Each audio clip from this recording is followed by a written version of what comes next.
Welcome to the Landco podcast, where we aim to bring value to landowners and prospective land buyers through our experiences and network. I'm your host and managing partner of Landco, John O'Reilly.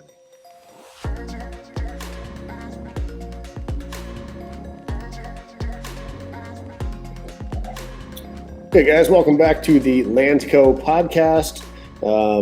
Year-round whitetail hunter. Similar to the year-round waterfowl hunter, we got a little tied up, so we're tying 2 months together. So this is episode, what would that be, 7 and 8? So July and August, we got a little tied up, but we're kind of combining both of those. So again, here with Matt and Ryan, and let's just hop back in. I talked to Jody and I, the same thing happened. We couldn't get together for July, and literally we had a hard time remembering like 2 weeks ago. So that's why this sucks when this happens, but whatever. We'll do our best. What do you guys have going on in July? I know we talked a little bit. It's kind of a dead month, and I know at least Ryan and I have been working a lot on development projects, but Matt, you've been doing anything in terms of prepping for next year's whitetail season? Starting with July, that's the month I try and get all of the trail cameras out there. Between my Cuddy links, I've got a couple of Spartan cell cameras, and then just some other brands I put out, get every camera set on all of our farms and in position to make sure they're in the right spot and positioned right. That took up a lot of my time, just making sure that, lanes are getting clear shots in there for stands, and, cameras are in the right spots. How many cameras you got out? I couldn't even tell you between all. We run easily 60, 75 cameras easily between all these. Okay.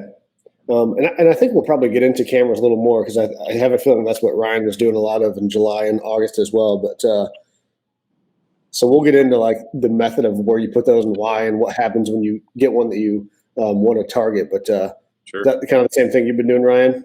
Yeah. Cameras. I just messed with cameras in July pretty much. Yeah. Just because the Cuddy links are new to me this year, so I wanted to try to get through all the hurdles early, and so we're running somewhere same as Matt, 72 to 80. I think I've got out now. So yeah, this is the first year you're on the Cuddy link, right? Yeah. Did it all go smooth? Yeah, there's a couple little hiccups, user error. Just trying to figure out the settings. And with some of the bigger farms, trying to get the signal, and I had to learn how to use a repeater to get the signal to get all the way across a couple different big farms. So, but other than that, so is that kind of like an extender, so the range is longer? Use another camera and just put it on a repeater mode, and it just transfers the signal farther for you. Got it. Okay. So since July is sort of slow, I say it's slow in terms of whitetail, in terms of what like Landco has been doing in real estate and development. It's been nuts. And that's probably why it's hard to work in a bunch of whitetail stuff. But when you do put out the trail cameras, give us a little rundown of where you put them, why you put them there. Oh, there's that dumb cat. and what you're looking for. Like, do you have some? And I'm entirely asking because I don't know. Are you targeting? Are you trying to find a deer that you think you have? Or are you setting up in a field to see the movement, or a little bit of both? Or what's in July? What are you trying to accomplish? I'm just trying to find mature deer, basically, and see, a few of the up and comers, the bachelor groups, basically. Sure. All of my cameras right now are set on inside corners, facing a field edge, out into a green field, whether it's alfalfa or a clover field.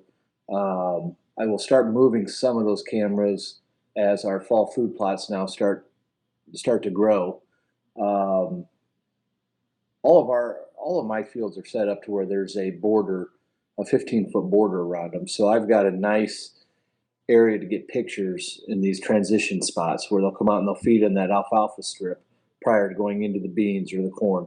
So right now all the cameras are set on alfalfa or clover plots, and whatever field edges that are on grain.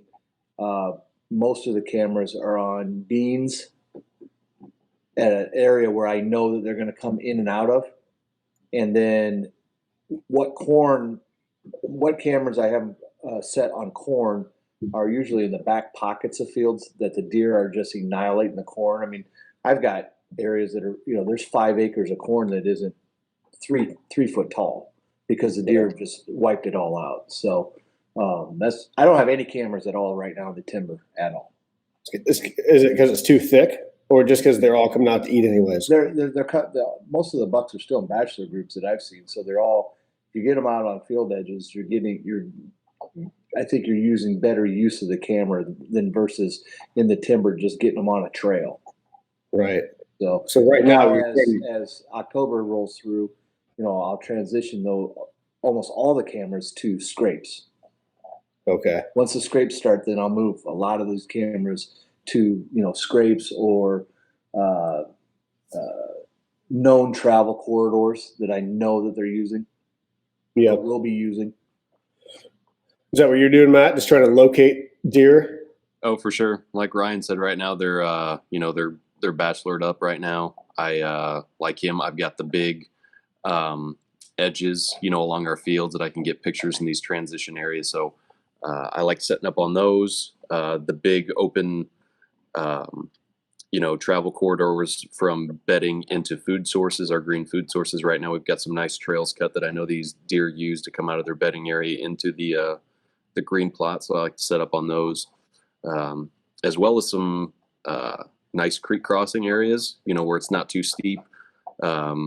These deer, with as hot as it's been, they're coming to water and they don't want to have to, go down a steep hill. So I like to look for the big creek crossings that I set up some cameras on there too, to catch them coming to water and making their move out of bedding to the fields through that. Right. So you obviously know some of the deer from last year on this stuff. Can you identify those yet?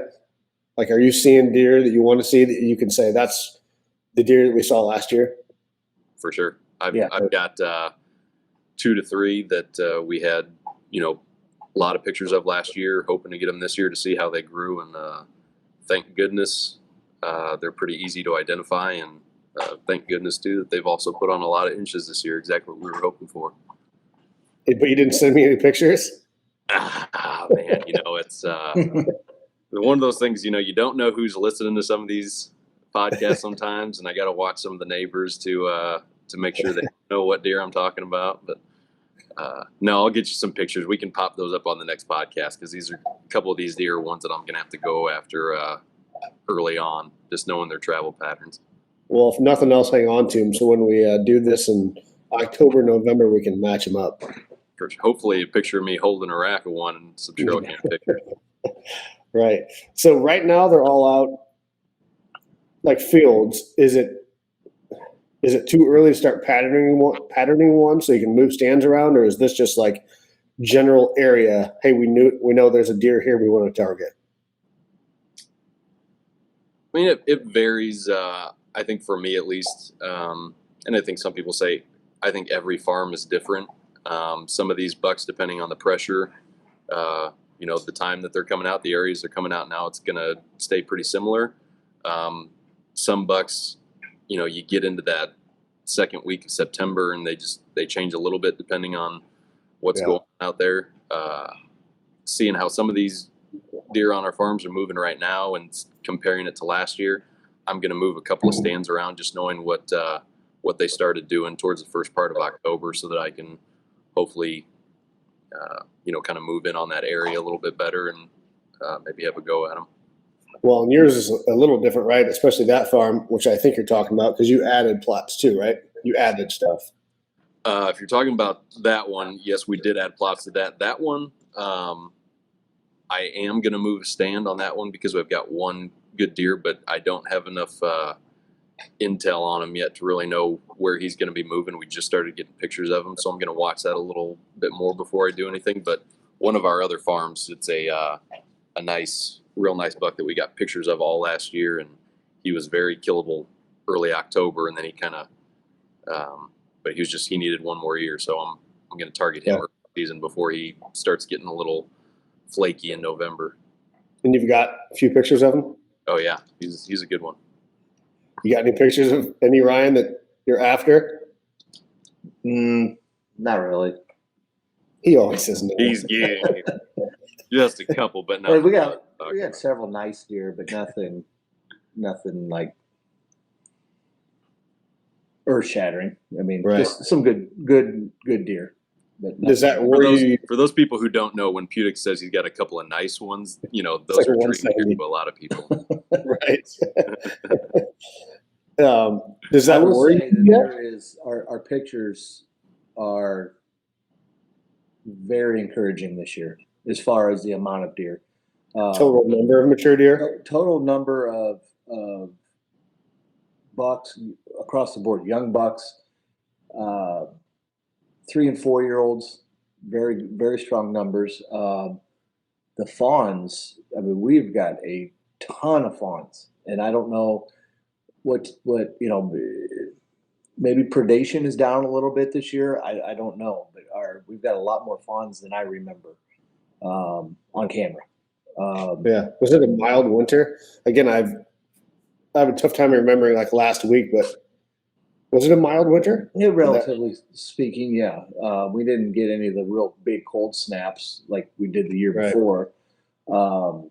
And maybe the one thing I will say that is alarming is the lack of turkey pictures on my cameras.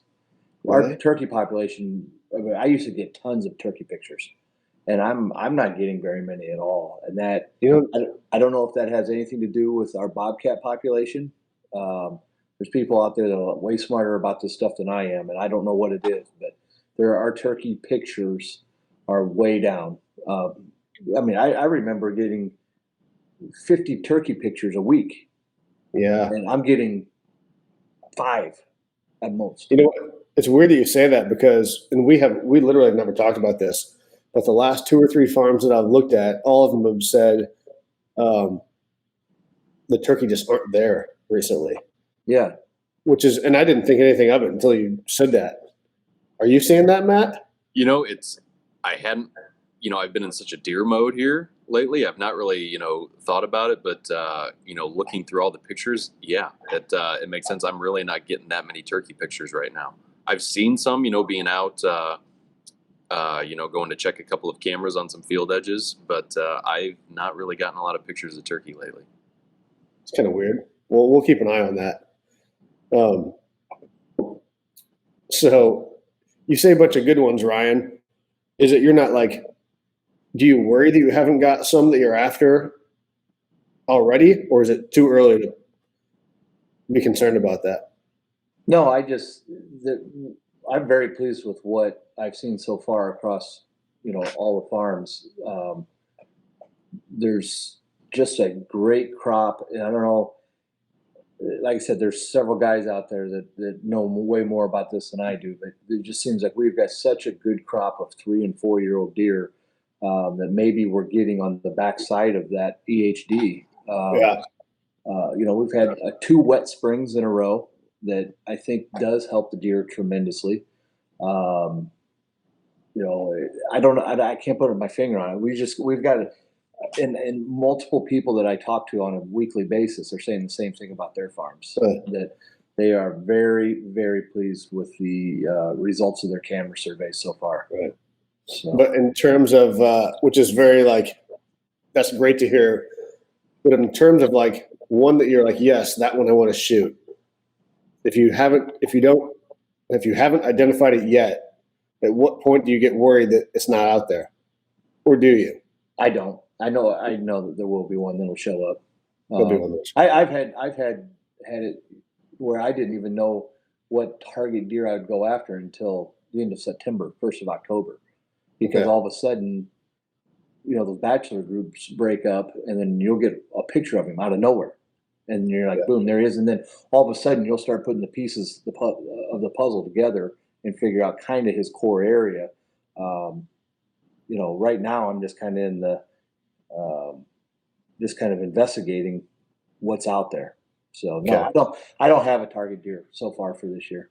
I mean, I wouldn't, if you're not getting pictures of the deer you're going after, I wouldn't even stress to, things change, factors change on the farm. I mean, the one that, the 213-inch deer that Dad killed last year, we had 4 years of pictures of him. I don't think we got our first picture of him this past season until October 24th. And Dad he killed him on October 29th. I was going to bring that up because you guys never got a picture of him early, right? He was, we were lucky to get one summertime, a couple summertime pics of him. He mostly lived on the neighbor. He summered on the neighbors. And he would come over to ours usually like mid to late October. And he would stay until, through late season for all the food. That was the same. Ryan, remember I don't even think we had a name for that deer, but back at the North Creek days, that one that had that big long drop tine, we never got a picture of him, and we always got one on Halloween. Yeah. Remember that way? Yeah. And then you'd see him all the time for a few weeks. Yeah, he was around for a while. Yeah. And then the neighbor shot him and literally picked him up and put him on like the picnic table. Remember that? Yeah. What? I don't think he ever mounted. It was like a 206. Yeah, the neighbor. Yeah, it was a big deer, but the neighbor, he was a great dude from Chicago. I'm not entirely sure who knew what he was doing, but he sent the picture to me. Like, oh no, you're happy for the neighbor, but it's like, damn. But it was shotgun season. He picked the whole deer up before he gutted it, and it was just sitting on the picnic table in his cabin. I don't think he mounted it. I think he just cut the rack off and like stuck it in his barn or something. So sucks. So everybody, what everybody wants to do, whatever they want to do is their deal. It's their deer. They shot it. They can do whatever they want. Yep, 100%. So and I screw all this up, the EHD, chronic wasting, I kind of use all that stuff, but I know a lot of those, the one that's hit this area, you said maybe it hadn't the last few years because of wet springs. No, it hits every year. We're going to get hit this year. This drought, spree that we're going through right here, I'm really worried about what's going to happen here in the next few weeks. Well, it may not be, across the board. It like last year, I know a couple guys that found some deer. We didn't have any. It was in pockets. So, just like the other night, we got, what is today, Tuesday? Sunday, we ended up getting an inch of rain at Cuba. Yeah, we did too Matt, you guys didn't get anything at Fairview. No, we didn't get anything out there. I don't think, I think we got a little bit on our Peoria County farm, but I don't think our other ones got it all that much. No. So. Well, that's good. So nothing to report yet in terms of deer dying. Not that I've heard anyway. Okay. So then what? We get into, when do you guys start getting into fall, killing stuff off? I know, Matt, you weren't killing stuff off. You were just keeping it mowed? We were keeping it mowed, just so that the deer still had a food source, a fresh cut food source in there to be eaten on. We did just a couple of weeks ago, or within the last couple of weeks, we got everything sprayed, went in disc. We just got the last of everything tilled the other day. Ryan came in and helped us out and planted a couple of our farms, and I think he's going to finish up with the other one tomorrow. Me and my brother went and got everything sprayed and killed off and tilled on that farm within the last couple of days, and it's powder soil ready to be planted now. So, is it too powdery? I mean, it's dusty just with the lack of rain. Fortunately, I think that farm caught a little bit of that rain on Sunday. So right after we finished tilling everything, so hopefully it won't be too bad. But it's dusty. Okay, I only say that because we're doing a road project and I went out there and it's pure powder. Yeah, it's no moisture in the ground. No, we could desperately use some of this. Hopefully this moisture coming in off this hurricane that's about to hit landfall here in the next day or two. Yeah, that'll be this weekend. Is it that early? Or is it the weekend? I think they're calling for a chance maybe Friday or Saturday. Okay. We'll see though, Yeah.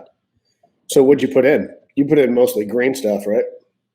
Yeah. I mean, that farm that Ryan's going to do tomorrow has quite a few grains on it, but we've got probably 5 acres worth of green field that are going to be planted there. All our other farms are all greens just because the amount of timber on there and the fields just aren't big enough to do grains with the amount of deer that we have out there. The deer density is super high on those places. Yeah.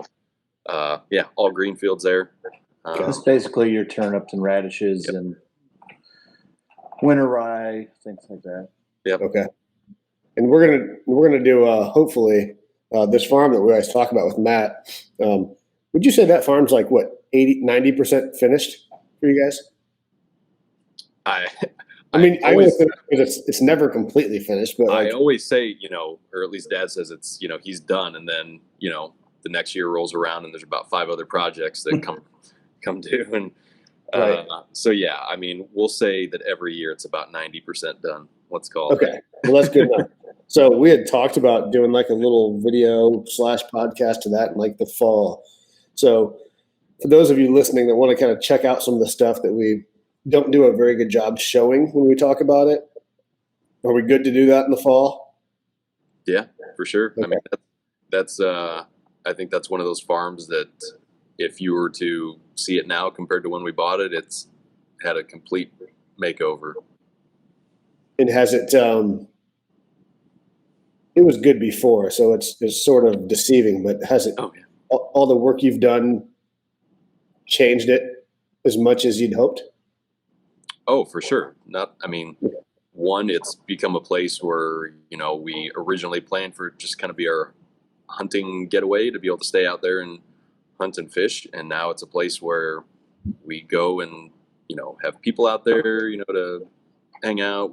I take my kids, we have family get togethers out there. And it's still an incredible hunting property. We still catch a lot of fish. So, Okay. yeah, it's 100 times better, but it was great to begin with. Well, I was hoping you'd say that. So we'll highlight that farm and like Yeah, for sure. we'll try to do it when the leaves turn, so it's nice and pretty for everybody. So October-ish. Ryan, what'd you guys do for food plots? Just the same, You're watching the Cardinals game over there, aren't you? yeah. The radishes, turnips, your rape, your brassica, and winter rye. It doesn't get much better than that. So I've been using that for years, and I just kind of stick with it. So Just kind of blends of all of it, or do you do like isolation plots where I'll do some where I'll just do straight radishes, just straight, don't put anything else in it. And then Yeah. I'll do some with the blend where it's the radishes, the turnips, purple top turnips, groundhog radishes, the winter rye, and a little bit of brassicas. Yeah, I should have sent you some pictures of our plots, kind of show. But we can do that for September just to kind of show, what we plant and how it turns out. Because last year our plots were about as good as they get in terms of how they looked and the deer they brought in. So I don't doubt they're going to be anything less this year. So we'll get some pictures kind of show. Just need rain. Need rain, big time.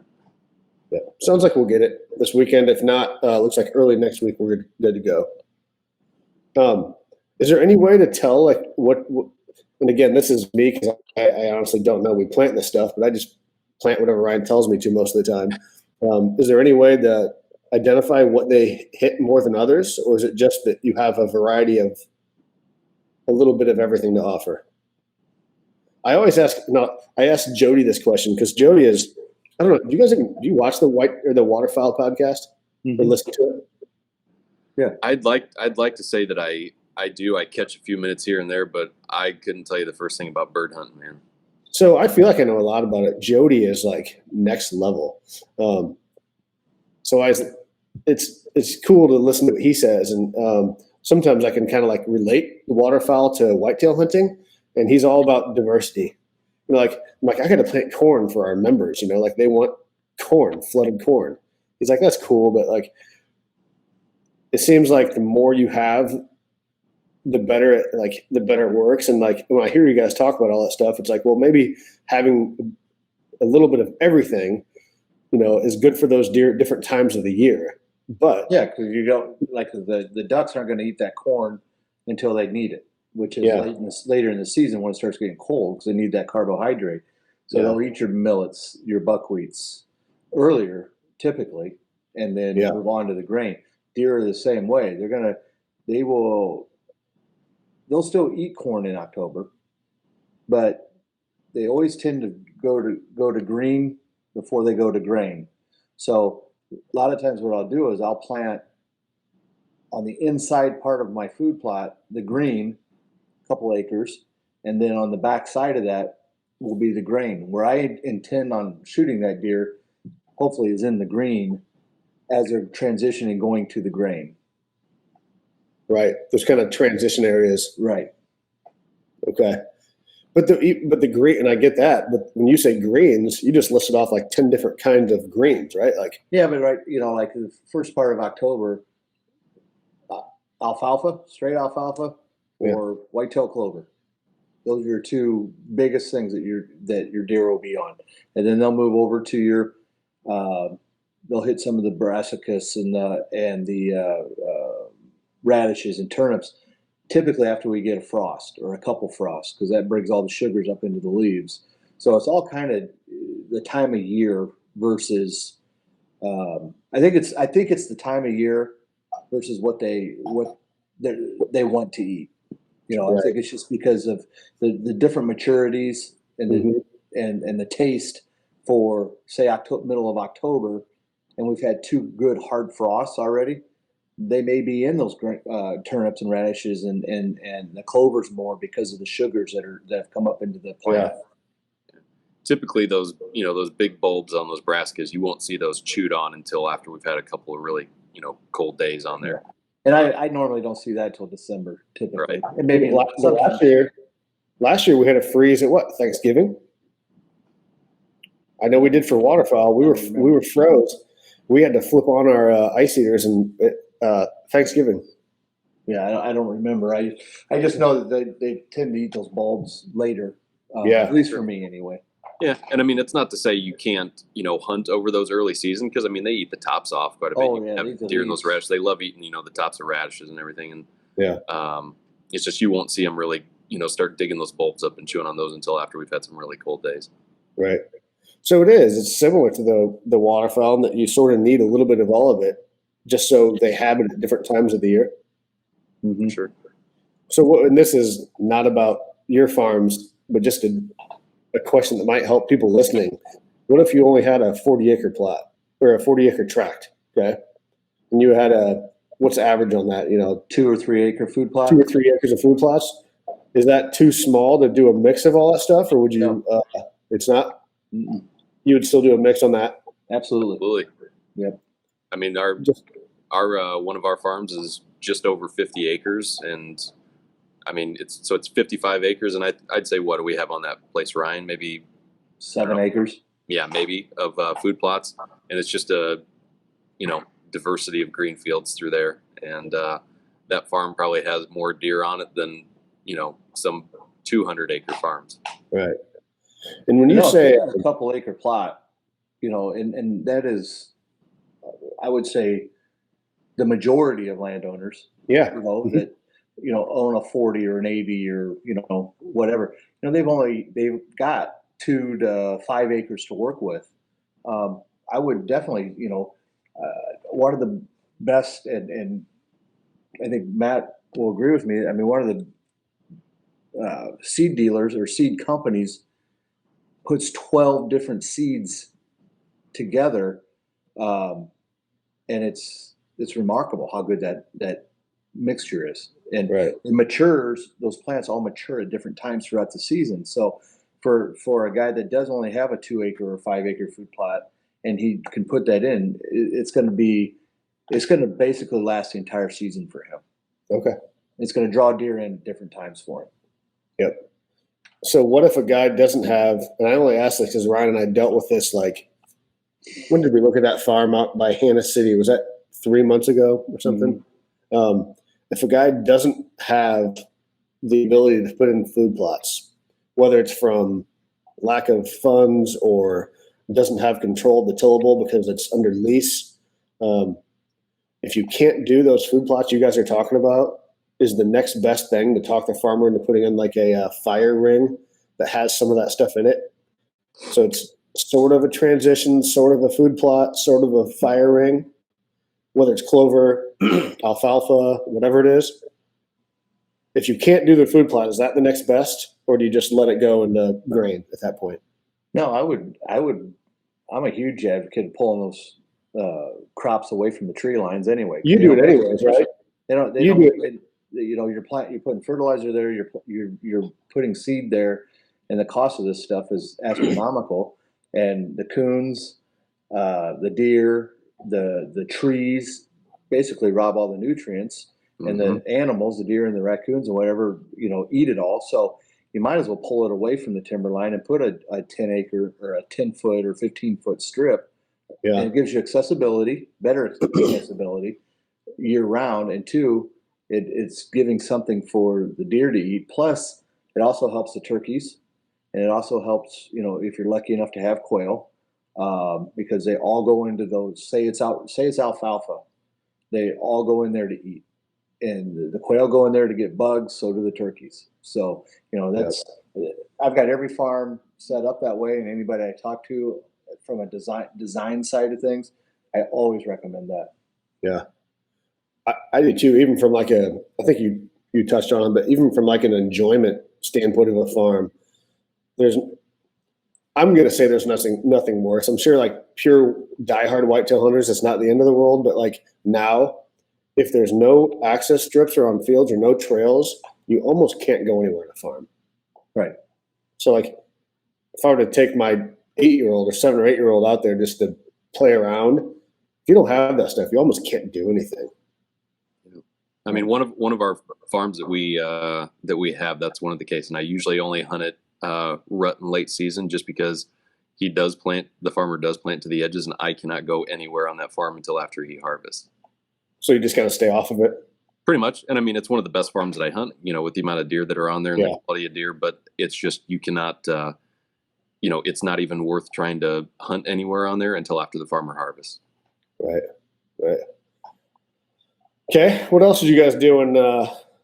We still have like another week of August, so we're not all the way through. Is there anything that you guys are going to do this next week that we haven't talked about?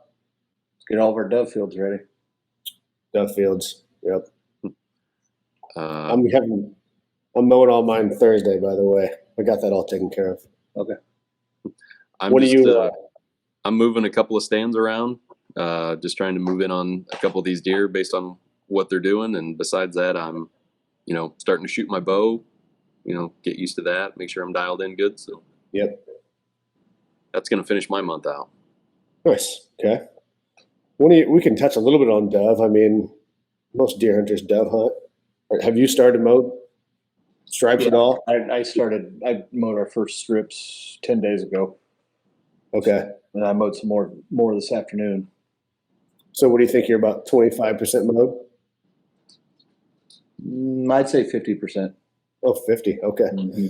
So I only asked because you haven't swung. Have you seen my field recently? Not for a couple weeks. So the weird part about my field is, and maybe it's because we planted it early, but they were mature. They were probably dead and mature like